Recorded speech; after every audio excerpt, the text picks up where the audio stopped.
সীমান্ত, অর্ণব, দিয়া আর মিতুল চার বন্ধু একসাথে ঘুরতে যায় উজ্জ্বলপুর জঙ্গলে। তারা যেতে যেতে জঙ্গলের অনেক গভীরে চলে যায়। জঙ্গলের গভীরে তারা একটা বাড়ি দেখতে পায়। তারা চার বন্ধু সেই বাড়িটার ভেতরে যায়। তারা কিছুক্ষণ বিশ্রাম নেয়। তারপর সীমান্ত বলে, এই অর্ণব, দিয়া, মিতুল, চল আমরা চারপাশটা ঘুরে দেখি। আমি যাব না রে, আমার বড্ড ক্লান্ত লাগছে, আমি আর একটু বিশ্রাম নেব। ঠিক আছে, তুই আর দিয়া তাহলে বিশ্রাম নে, আমি আর অর্ণব ঘুরতে যাচ্ছি, কেমন? আচ্ছা যা। মিতুল, চল আমরা ঘরে যাই। সীমান্ত আর অর্ণব ঘুরতে চলে যায়।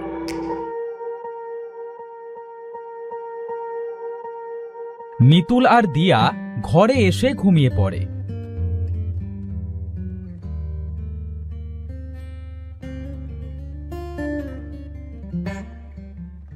বিকালে মিতিলের ঘুম ভাঙে। দিয়া, এই দিয়া, ওঠ, ওঠ না, সন্ধে তো হয়ে গেছে। এই তো উঠে পড়েছি। কিরে মিতুল, সন্ধে হতে চলল, সীমান্ত আর অর্ণব এখনো আসেনি? না রে দিয়া, এখনো তো আসেনি। মিতুল, আমার কিন্তু ভয় করছে, এই গভীর জঙ্গলে ওরা কোথায় গেল? আজ রাতটা কষ্ট করে কাটাই, কাল সকালে দেখব।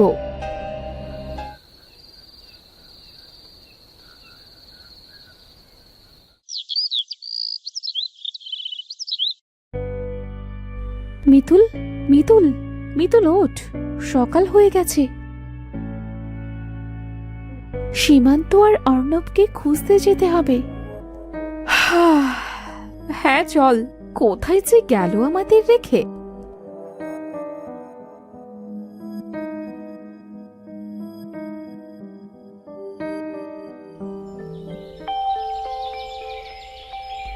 আমরা এক কাজ করি, যে রাস্তা দিয়ে এসেছিলাম এই রাস্তা দিয়েই গিয়ে দেখি অর্ণবদের পাই কিনা।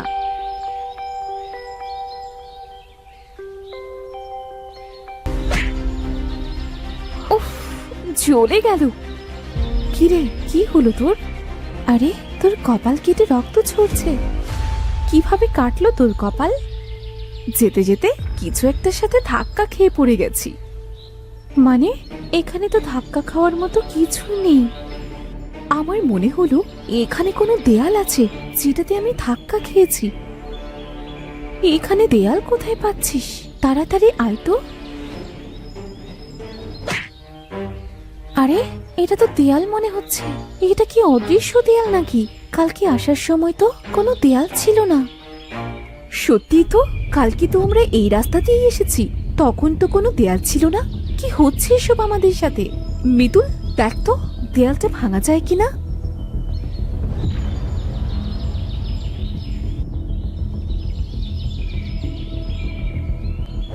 অনেক চেষ্টা তো করলাম, এখন ক্লান্ত হয়ে গেছি।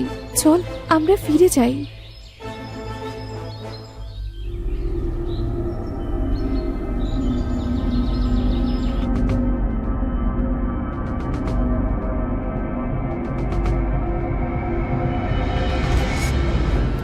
এই মিতুল, অনেক তো বিশ্রাম নিলি, এবার চল না, বাড়িতে যাবার জন্য অন্য কোনো রাস্তা পাই কিনা দেখি।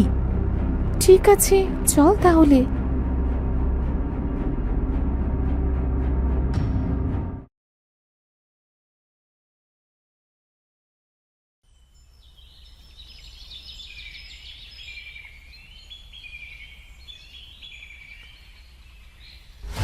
মিতুল, এই দেখ একটা রাস্তা, চল এই রাস্তা দিয়ে বাড়িতে যাওয়া যায় কিনা দেখি।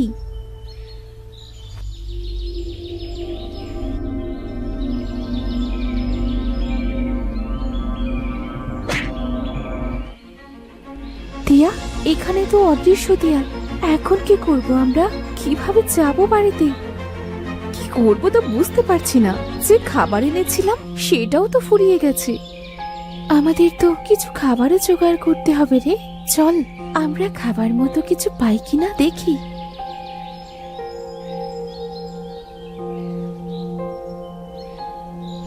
মিতুল, ওই দেখ দেখ, গরুটা আমাদের দিকেই আসছে, চল ওটাকে আমাদের সাথে নিয়ে যাই।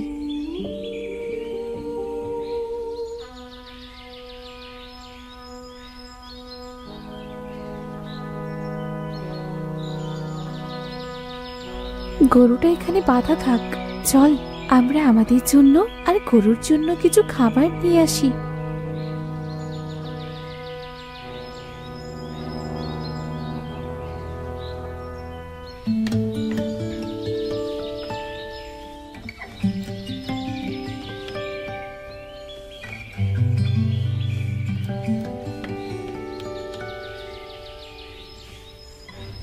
ধন্যবাদ দিয়া মিতুল, আমাকে খাবার দেওয়ার জন্য।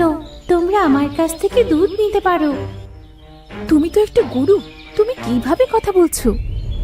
এটা এক রহস্যময় দুনিয়া, এখানে সব পশু পাখিরা কথা বলতে পারে। কিছুদিন থাকো, তোমরা সব বুঝতে পারবে।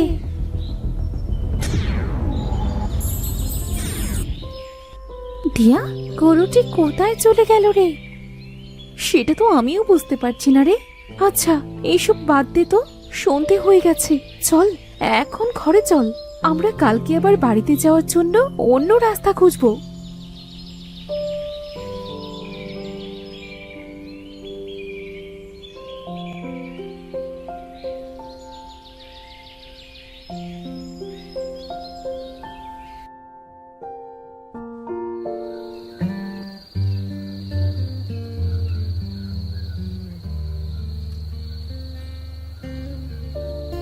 সকাল তো হয়ে গেছে, দিয়া ঘুমোচ্ছে।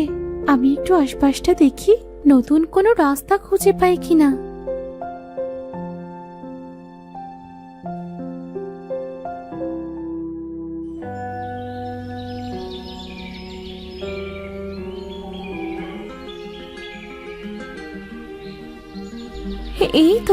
এই তো নতুন রাস্তা, দিয়াকে ডেকে আনি।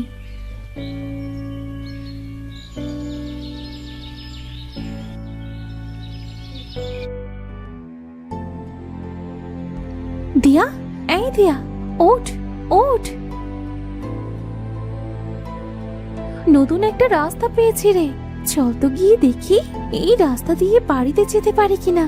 এখানে আর ভালো লাগছে না, না জানি বাবা মা কত চিন্তা করছে। হ্যাঁ চল যাই।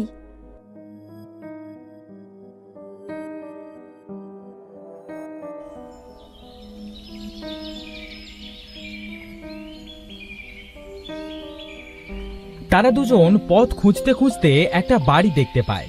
বাইরের বারান্দায় একজন মহিলা বসে, তার কিছুটা দূরে একটা কলে একজন পুরুষ পানি খাচ্ছে, আর কল দিয়ে অটোমেটিক পানি ঝরছে। দিয়া, ওই দেখ একটা বাড়ি, ওখানে লোকজনও দেখছি। ওদের থেকে জিজ্ঞাসা করি চল, জঙ্গল পেরোনোর মতো আর কোনো রাস্তা আছে কিনা। হ্যাঁ হ্যাঁ চল। এই মিতুল, এখানেও তো অদৃশ্য দেয়াল আছে, আমরা তো যেতে পারছি না। তাহলে এখন কি করব? ডাক দিয়ে দেখি তো, শুনতে পাই কিনা। এই যে শুনছেন, কথা বলুন। শুনতে পাচ্ছেন? শুনতে পাচ্ছেন আমাদের কথা? কিন্তু ওরা তো আমাদের কথা শুনতে পাচ্ছে না। দিয়া, একটা জিনিস খেয়াল করেছিস? কি? দেখ, ওরা কিন্তু নড়ছে না। মহিলাটা সেই বারান্দায় বসে আছে, আর পুরুষটা কলের কাছে দাঁড়িয়ে আছে। কল দিয়ে অটোমেটিক পানি ঝরছে, কেউ তো নড়ছে না। আমার মনে হচ্ছে ওরা হয়তো মারা গেছে। কি রহস্যময় দুনিয়া এটা, কিছুই তো বুঝতে পারছি না। সব কিছুতেই রহস্যময় লাগছে। আচ্ছা চল, আমরা ফিরে যাই।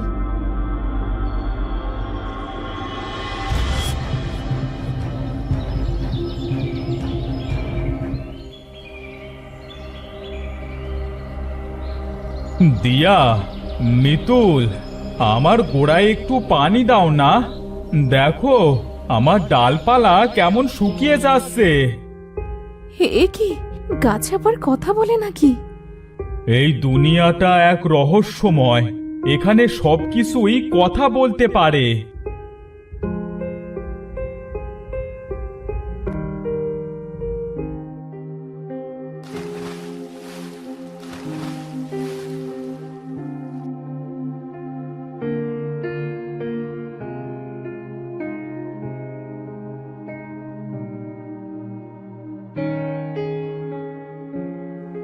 ধন্যবাদ তোমাদের।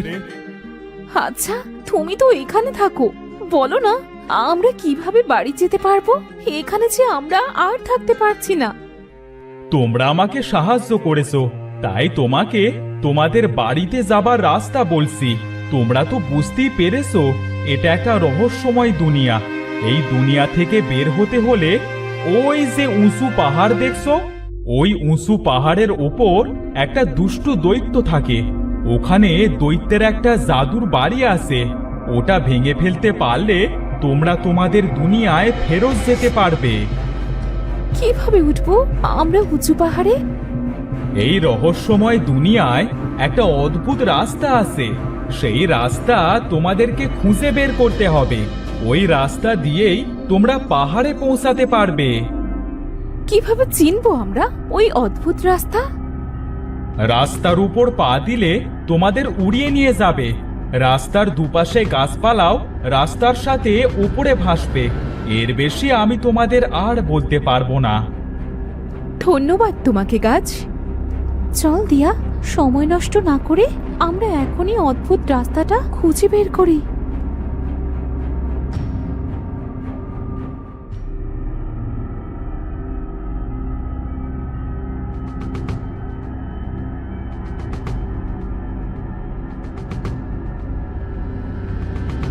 আমরা তো অনেক রাস্তা খুঁজলাম, কিন্তু গাছ যেমন রাস্তার কথা বলেছিল তেমন রাস্তা তো কোথাও খুঁজে পেলাম না। দিয়া, ওখানে অনেক বন জঙ্গল, চল তো ওখানে যেয়ে দেখি। ঘন বন জঙ্গলের ভেতরে যদি কিছু থাকে? কিচ্ছু হবে না রে, চল তো। তারা সেখানে যেই পা দেয় তখন সেই রাস্তা তাদের অনেক উঁচুতে নিয়ে যায় আর আকাশে ভাসতে থাকে। গাছগুলো তাদের সাথে ওপরে ভাসে। আরে আরে, পড়ে গেলাম তো। আমরা অদ্ভুত রাস্তা পেয়ে গেছি। হয়তো অদ্ভুত রাস্তায় আমাদের আকাশে ভাসিয়ে নিয়ে যাচ্ছে। ভয় পাস না দিয়া।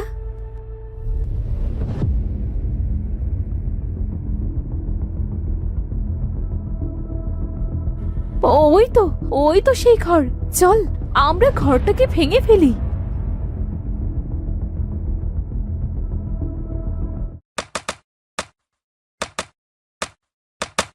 তোদের এত বড় সাহস, আমার ঘরে হাত দিস? আমি তোদের কিছুতেই ছাড়বো না। শয়তান দৈত্য, ছেড়ে দে আমাকে। দিয়া এটা বলতে থাকে। এমন সময় পেছন থেকে মিতুল এসে দৈত্যের মাথায় একটা বাড়ি মারে। সাথে সাথে দৈত্য সেখানে মারা যায় আর অদৃশ্য হয়ে যায়। এই দেখ, দৈত্যটা মারা গেছে।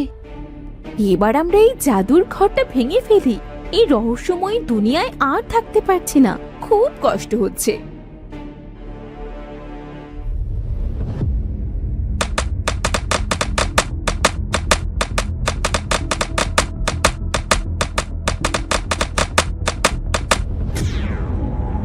এই মিতুল, দেখ আমাদের দুনিয়ায় চলে এসেছি। রহস্যময় দুনিয়া থেকে মুক্তি পেয়েছি আমরা। আরে সত্যি যে, আল্লাহ আমাদের ডাক শুনেছে। শেষে আমরা আমাদের বাড়ি পৌঁছতে পারবো। রহস্যময় দুনিয়ার অদ্ভুত রাস্তা থেকে আজ মুক্তি পেলাম। চল এবার আমরা আমাদের বাড়ি ফিরে যাই। বাবা মা হয়তো খুব চিন্তা করছে। এরপর তারা যে যার বাড়িতে চলে যায় আর তাদের বাবা মাদের সব ঘটনা খুলে বলে।